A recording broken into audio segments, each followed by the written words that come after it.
എണ്ണാനായി ഉപയോഗിക്കുന്ന സംഖ്യകളെയാണ് എണ്ണൽ സംഖ്യകൾ എന്ന് പറയുന്നത്. എണ്ണൽ സംഖ്യകൾക്ക് പറയുന്ന മറ്റൊരു മലയാളം വാക്കാകുന്നു നിസ്സർഗ സംഖ്യകൾ. എണ്ണൽ സംഖ്യകളെ ഇംഗ്ലീഷിൽ നാച്ചുറൽ നമ്പേഴ്സ് എന്ന് പറയുന്നു. എണ്ണൽ സംഖ്യകളാകുന്നു 1, 2, 3, 4, 5 അപ് ടു ഇൻഫിനിറ്റി. അടുത്ത സംഖ്യകളാകുന്നു അഖണ്ഡ സംഖ്യകൾ.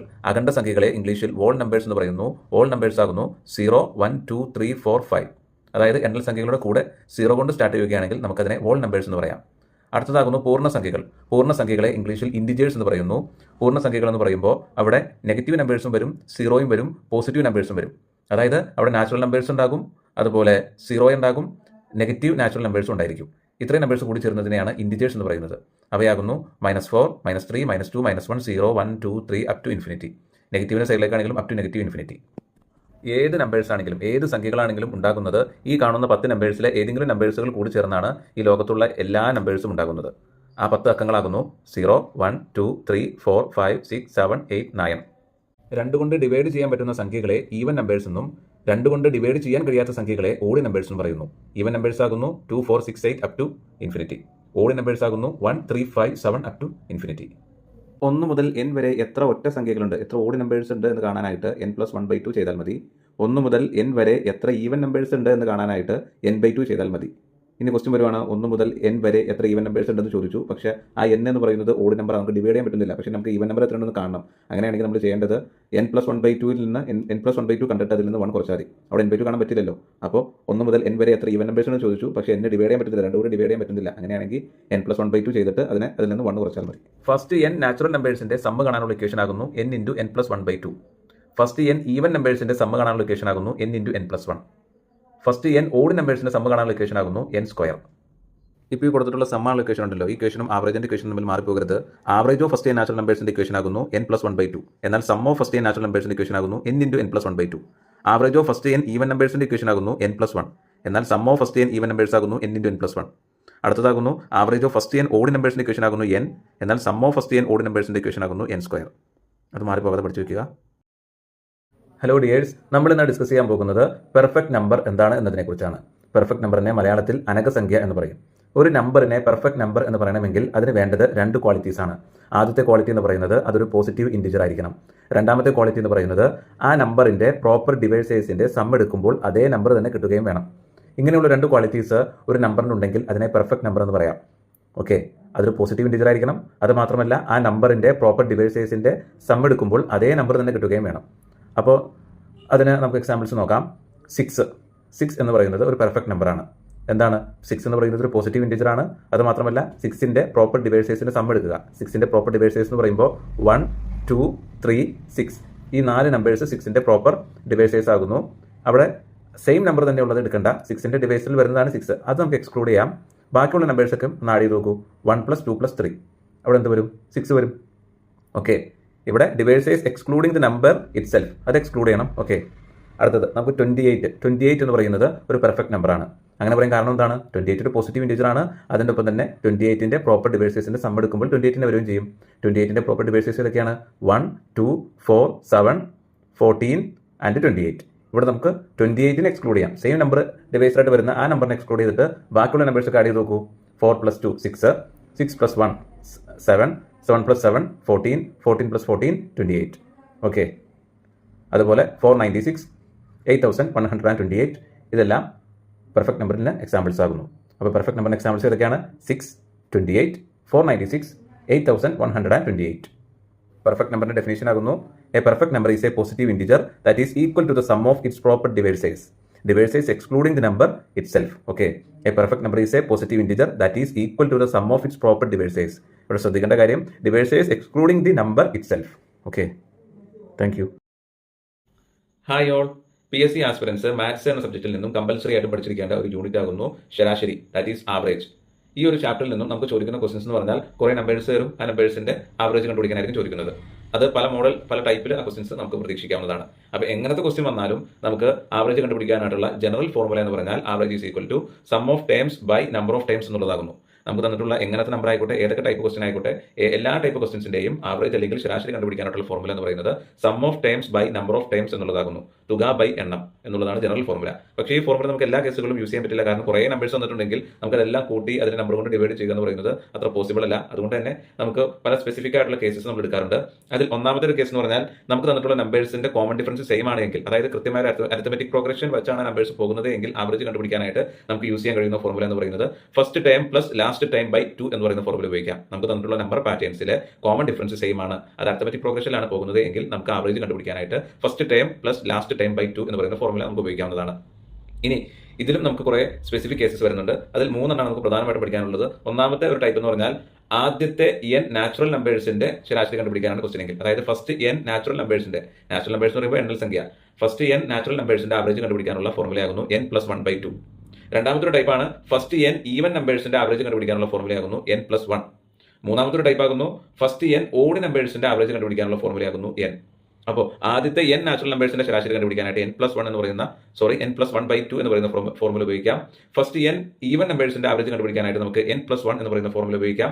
ഫസ്റ്റ് n ഓഡ് നമ്പേഴ്സിന്റെ ആവറേജ് കണ്ടുപിടിക്കാനായിട്ട് n എന്ന് പറയുന്ന ഫോർമുല നമുക്ക് ഉപയോഗിക്കാം. അപ്പോൾ n+1/2 മറ്റൊരു ഫോർമുലയാകുന്നു n+1, മറ്റൊരു ഫോർമുലയാകുന്നു n+1/2 നാച്ചുറൽ നമ്പേഴ്സിനാണ്, n+1 ഈവൻ നമ്പേഴ്സിനാണ്, n എന്ന് പറയുന്നത് ഓഡ് നമ്പേഴ്സിനാണ്. ഓക്കെ, ഇനി നമുക്ക് ഇവിടെ കുറച്ച് ക്വസ്റ്റ്യൻസ് ഉണ്ട്, അതൊന്ന് വായിച്ച് എൻ്റെ ആൻസർ പറയാം. ഇപ്പോൾ നോക്കൂ, 11നും 50നും ഇടയിലുള്ള ഒറ്റ സംഖ്യകളുടെ ആവറേജ് കണ്ടുപിടിക്കാനാണ് പറഞ്ഞിട്ടുള്ളത്. 11നും 50നും ഇടയ്ക്കുള്ള ഓഡ് നമ്പേഴ്സിന്റെ ആവറേജ്. അപ്പോൾ നമുക്ക് അറിയാം 11നും 50നും ഇടയ്ക്കെന്നാണ് പറഞ്ഞേക്കണേ. അപ്പോൾ 11 കഴിഞ്ഞിട്ടുള്ള നമ്പർ എടുക്കണം, പിന്നെ 12 ആണ്, 12 കഴിഞ്ഞിട്ട് 13 എടുക്കണം, അപ്പോഴാണ് ഓഡ് നമ്പർ ആവുള്ളൂ. 50ന് ഇടയ്ക്കുന്ന അപ്പോൾ 49 എടുക്കണം. അപ്പോൾ നമുക്ക് എന്ത് ചെയ്യാം, ഇവിടുത്തെ ഫസ്റ്റ് ടൈം ആയിട്ട് 13ഉം ലാസ്റ്റ് ടൈം ആയിട്ട് 49 വരും. അപ്പോൾ 13 + 49/2 ചെയ്യുമ്പോൾ 31 എന്ന് പറയുന്ന ആൻസർ അവിടെ കിട്ടും. ദെൻ 100നും 499നും ഇടയിലുള്ള എണ്ണൽ സംഖ്യയുടെ ആവറേജ് കണ്ടുപിടിക്കാൻ പറഞ്ഞാൽ അപ്പോൾ അവിടെ അങ്ങനെ തന്നെ 101ഉം 498/2 ചെയ്യണം, അപ്പോൾ അതിന്റെ ആൻസർ കിട്ടും. മറ്റൊരു ക്വസ്റ്റൻ ആണ് 50 മുതൽ 150 വരെയുള്ള ഇരട്ട സംഖ്യകളുടെ ആവറേജ്.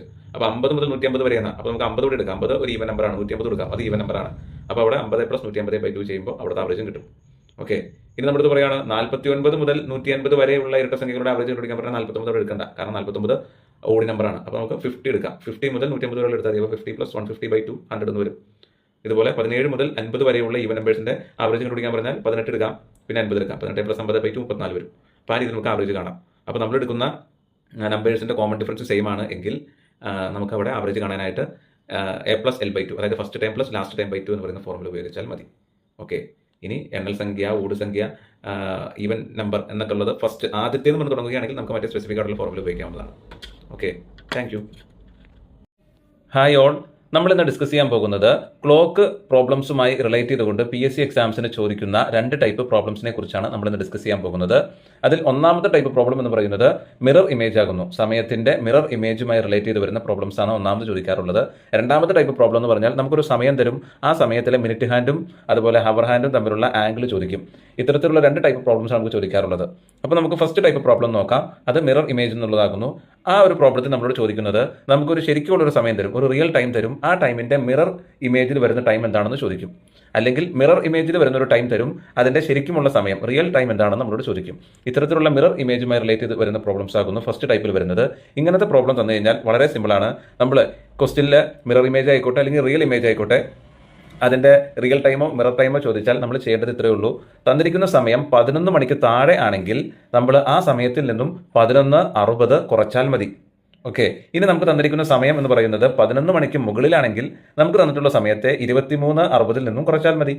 ഇനി നമുക്ക് തന്നിട്ടുള്ള ടൈമിൽ 0 മിനിറ്റ് എന്ന് പറയുന്നത് 0 ആണെങ്കിൽ നമ്മൾ 11:60 പകരം 12 കുറച്ചാൽ മതി.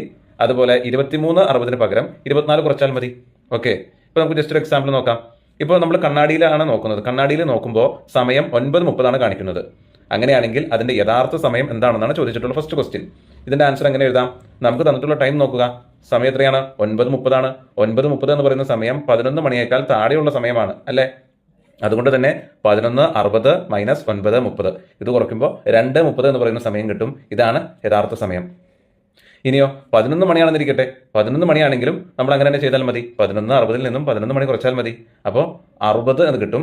60 എന്ന് പറഞ്ഞാൽ നമ്മൾ എടുക്കേണ്ടത് 1 മണി എന്നാണ്.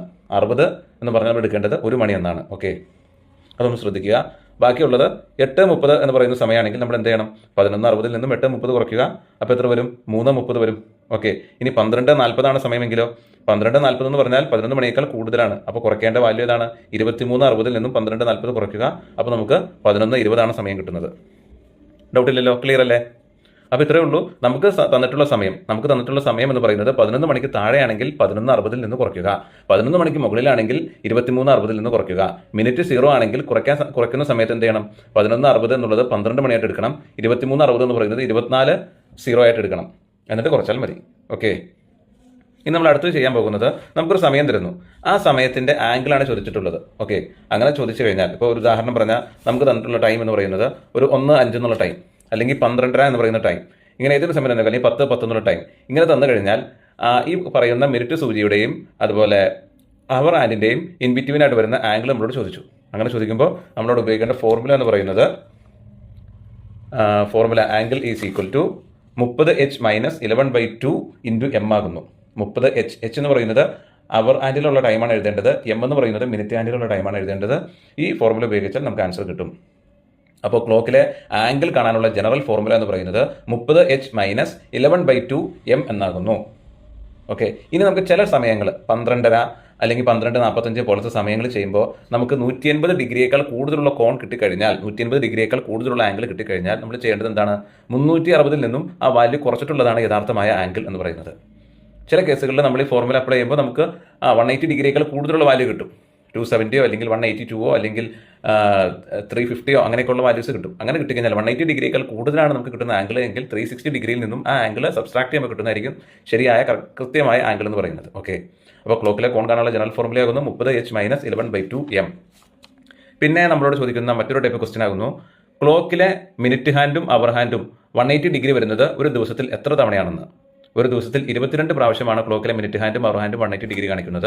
അതുപോലെ മിനിറ്റ് ഹാൻഡും അവർ ഹാൻഡും 0 ഡിഗ്രി കാണിക്കുന്നത്, അതായത് രണ്ടും ഒരേ ഡയറക്ഷനിൽ വരുന്നത്, അതും 22 പ്രാവശ്യമാകുന്നു. അതുപോലെ മിനിറ്റ് ഹാൻഡും അവർ ഹാൻഡും 90 ഡിഗ്രി കാണിക്കുന്നത് 44 പ്രാവശ്യമാകുന്നു. അതൊന്ന് മനസ്സിലാക്കി വെക്കുക. പിന്നെ ഒരു ദിവസത്തിൽ എത്ര പ്രാവശ്യമാണ് ക്ലോക്കിൽ 0 ഡിഗ്രി കാണിക്കുന്നതും 180 ഡിഗ്രി കാണിക്കുന്നതും, അത് 44 പ്രാവശ്യമാകുന്നു. അത് നിങ്ങൾക്ക് മനസ്സിലായെന്ന് വിചാരിക്കുന്നു.